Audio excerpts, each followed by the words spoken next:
Hello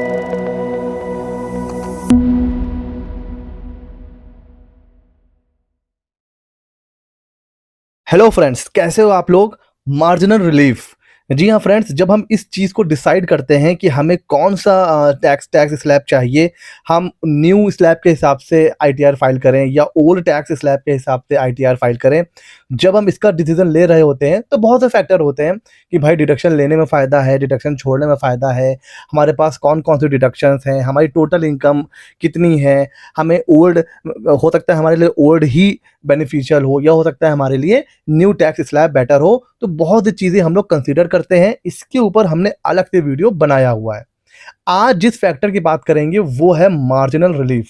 जी हाँ, अगर आप न्यू वर्सेस ओल्ड इसका डिसीजन ले रहे हैं, जो कि लेना भी है बिकॉज फाइनेंशियल ईयर एंड हो चुका है, आईटीआर फाइलिंग शुरू हो चुकी है, तो अब हम ये डिसाइड करना होगा कि हम न्यू में रहना चाहते हैं या ओल्ड में जाना चाहते हैं। ठीक है, तो उसके लिए एक बिगेस्ट फैक्टर ये भी हो सकता है मार्जिनल रिलीफ। ये मार्जिनल रिलीफ है क्या, कैसे कैलकुलेट होती है, कैसे हम इसमें टैक्स सेव कर सकते हैं, ये हम देखेंगे। उससे पहले कुछ बेसिक चीज़ें हम देखते हैं कि भाई ओल्ड रिजीम में हमें पता है कि 5 लाख तक कोई टैक्स पे नहीं करना है, न्यू में हमें पता है 7 लाख तक कोई टैक्स पे नहीं करना है। ठीक है। अच्छा, ये जो टैक्स पे नहीं करना होता है, इसमें जो एग्जम्पशन लिमिट है ओल्ड में 2.5 लाख है, न्यू में 3 लाख है, बट 87A का डिडक्शन मिल जाता है ओल्ड में 12,500 एंड न्यू में 25,000 का। ओल्ड में हमें पता है डिडक्शन हम क्लेम कर सकते हैं, न्यू रिजीम अगर हमें लेना है तो हमें सारी डिडक्शन छोड़नी पड़ेंगी। अच्छा, इस साल फाइनेंशियल ईयर 23-24 से जो ओल्ड रिजीम है ना, अगर आपको ऑप्ट करना है तो उसके लिए आपको अलग से एक फॉर्म फिल करना पड़ेगा, क्योंकि जो न्यू रिजीम है वो अब आपका बाय डिफ़ॉल्ट है। मतलब अगर आपने इनकम टैक्स डिपार्टमेंट को कुछ नहीं बताया तो वो ये मानेगा कि आप न्यू में जाना चाहते हैं।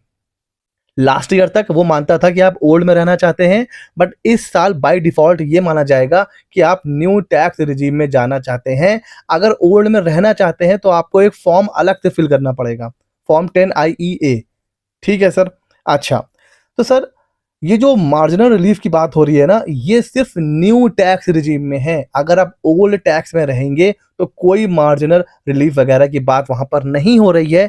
अगर आप न्यू टैक्स रिजीम में जाते हैं तो ही वहां पर आपको मार्जिनल रिलीफ मिलेगा। अब सर ये मार्जिनल रिलीफ सर ये है क्या। तो देखिए, ये सिंपली कहता है कि भाई जो आपका टैक्स पेबल आ रहा है, मतलब जो आपको टैक्स पे करना है, वो इक्वल होगा। किसकी इक्वल होगा, जो आपकी टैक्सेबल इनकम है माइनस एग्जम्पशन लिमिट, मतलब 7 लाख। जो भी आपकी टैक्सेबल इनकम है माइनस 7 लाख, ये हमेशा इक्वल होगा किसके, टैक्स पेबल के। हाँ, ये नेगेटिव नहीं हो सकता है, या जीरो होगा और पॉजिटिव होगा। नेगेटिव जब हो जाएगा तब मार्जिनल रिलीफ नहीं मिलेगी। मतलब वो लिमिट है, ऐसा नहीं है कि आपको कितनी भी इनकम होगी तो मार्जिनल रिलीफ आपको मिलेगा, नहीं, इसकी एक लिमिट है। वो लिमिट कितनी है, जब आपकी रिलीफ नेगेटिव हो जाए। अब सर इसको हम प्रैक्टिकल करके देखते हैं, इसका मतलब क्या है। ये जो हमारी यूटिलिटी है हम इसी पे चलते हैं। तो पहले आप न्यू स्लैब को इग्नोर कर दीजिए, न्यू स्लैब को आप इग्नोर कर दीजिए। ओल्ड में देखिए, सबसे पहले मैं सारे डिडक्शन वगैरह स्टैंडर्ड डिडक्शन सबको इग्नोर करता हूँ, सीधे मैं आपको लेके चल रहा हूँ भाई 5 लाख तक की इनकम अगर होती है ओल्ड में, अभी आप न्यू को इग्नोर कर दीजिए।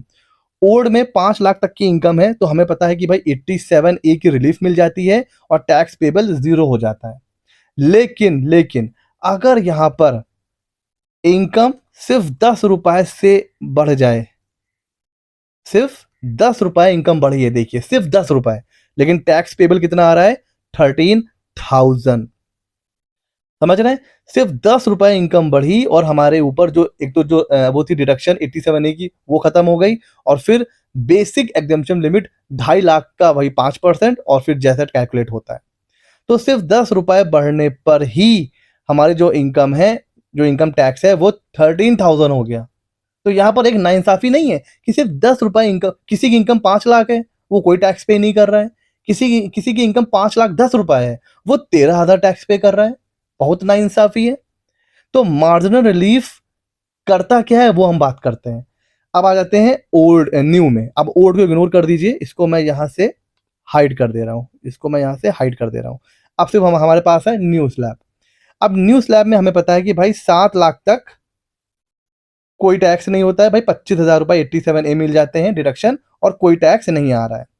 लेकिन यहां पर अगर हम 10 रुपए इनकम बढ़ा दें अपनी, तो क्या सर हमें यहां भी वही प्रॉब्लम फेस करनी पड़ेगी जो ओल्ड में है?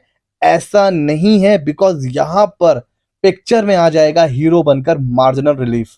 यहां पर आप देखिए टैक्स पेबल कितना आ रहा है, 10 रुपए। वैसे अगर मार्जिनल रिलीफ ना होता तो कितना टैक्स पे करना पड़ता, 25,000। लेकिन मार्जिनल रिलीफ आ गया 24,991 का, तो कितना टैक्स पे करना है, सिर्फ 10 रुपए। और आपकी इनकम कितने रुपीज से एक्सीड कर रही थी, सिर्फ 10 रुपए। यही कहता है हमारा मार्जिनल रिलीफ कि जो भैया टैक्स पेबल है वो जितनी इनकम एक्सीड कर रही है एग्जम्पशन लिमिट से, उतना ही होगा, उतना ही होगा। और वो कैसे होगा, बैलेंस की आपको मिल जाएगी मार्जिनल रिलीफ। अच्छा थोड़ा सा और बढ़ा देते हैं इसको, इसको कर देते हैं 7,10,000। अब जो आपका टैक्स पेबल होगा ना, देखिए टैक्सेबल इनकम कितनी है सर, टैक्सेबल इनकम है 7,10,000। एग्जम्पशन लिमिट कितनी है, 7 लाख। कितना हो गया, 10,000। तो जो आपका टैक्स पेबल आएगा ना वो 10,000 से ज्यादा नहीं होगा। देखिए टैक्स पेबल कितना आ रहा है, 26,000।